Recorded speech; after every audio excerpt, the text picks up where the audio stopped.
Leksiyelerimizin devamı hürmetli vatandaş. Bugünkü sağış 2021 yıl 2. ayının 31. günü.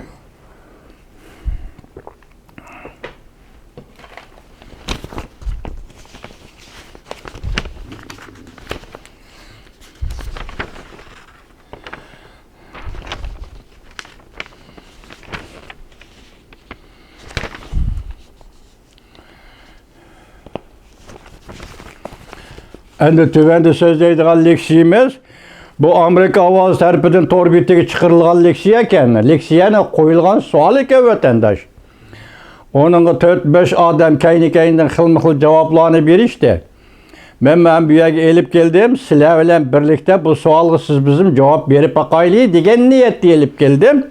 Ondan keyin muhokama jarayonini ko'ramiz. Ya bugün bunu muhokama qilamiz, ya qilmaymiz vatandaş.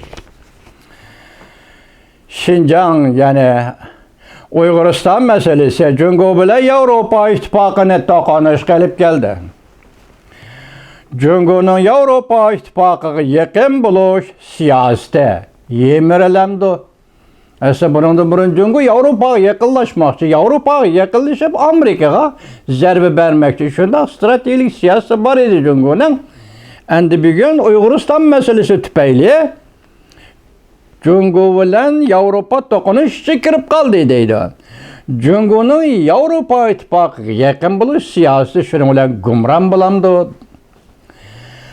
Xalqaro iqlim masalalari munozarasi 3. 30. kun Amerika ovozi. Jungo bir qancha yillardan beri bosh qotirib tiklagan. Jungo Yevropa munosabati dal hozir urush qoq bo'ri diplomatiyasi sababli Uyg'uriston kishilik huquq masalasi bo'yicha kuch chiqarishga to'g'ri kelib, biroqla tugishishga duch keldi. Yevropa ittifoqi Uyg'uriston kishilik huquq masalalari tufayli Jungo Yevropa amaldorlarini embargo qilishni jakarlagandan keyin Beijing tığ-tığ durup Yevropa ittifoqidan o'ch elish tadbirini qo'llandi. Neticede Yevropa Jungo munosabati tezlik bilan jiddiylashdi, yomonlashdi. Shundan keyin Jungo hukumati Jungo fuqarolarini kuchaytirib, Shvetsiyaning atoqli xalqaro kiyim-kechak markasi H&M şirketining mahsulot buyumlarini boykot qilishga boshladi. Boykot qilish o'zliksiz davomlashdi. Navbatda Nike, Zara, Adidas, Bofil qatorli shirkatlarning tovar buyumlarini boykot qilishga boshladi. Jungoning ichki qismida. Va shu shirkatlarga tutashdi. Boykot qilish o'ti shu shirkatlarga tutashdi. Beijingning urushxo'mor diplomatiyasining bu qatam Yevropa ittifoqi o't echishi Yevropa ittifoqi bilan Amerikani yaqinlashtirdi. 10 yil vaqt sarqilab qo'lga keltirgan Jungo Yevropa umumiyuzlik mablag' solish kelishimi bekor bo'lishga izlandi. Bu ish balki yana xalqaroda nurg'un zavod va savdogarlarni kelar yili Beijingda o'tkaziladigan olimpik murosimiga yordam berishdan chekinishga olib keladi. Ko'rdingizmi ishlarni? Olimpik kelar yili Jungoda o'tkazildi deyli. Hozir bu olimpikning murosimiga o'tkazilish jarayoniga nurg'un savdogarlar mablag' solgan gap. Hem yardım bergen gap, yardım berdi degan so'zni mablag' soldi deb tushunsangiz bo'ladi.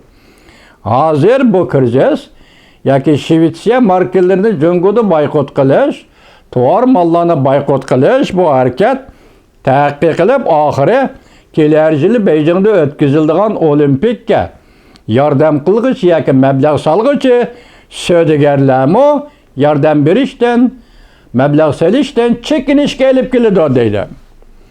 Sekretar Xi Jinping o'tirib qo'ygan kurash qilishga moyil bo'lish, kurash qilishga jur'atlik bo'lish yo'l yo'rg'a ostida Beijing'in uruş hımar büyürü diplomatiyası nişandan adışıp kaldı mı kandak?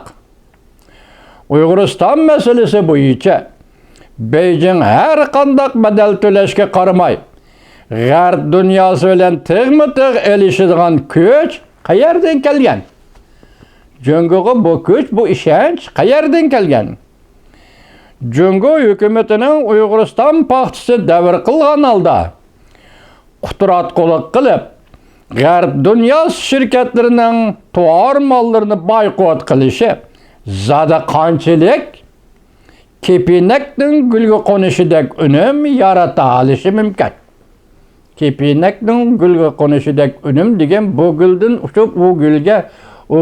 uçup bu gulga qo'nilgan kepinak. Demak bugun sen boykot qilding Jungoning ichki qismida Shvetsiya H&M şirkati bayonot e'lon qildi. Biz irqiy qirg'inchilik bo'layotgan rayonlarda va shundaqla mecburi emgakka selingandan keyin zavodlarda ishlab chiqarilgan mal-besat va tovar mallarni setib elishni va bozorga elib kirishni rad qilamiz degandan keyin bu kirjaz. Hozir ana shundaq portalda biz 2 kundan beri sizlarga so'zlab kelyapmiz, ham ko'ryapsizlar vatandosh. Oxir bu yer nima debdi? Kelar yili o'tkaziladigan olimpikka bir ta'sir ko'rsatadigan bo'ldi deydi.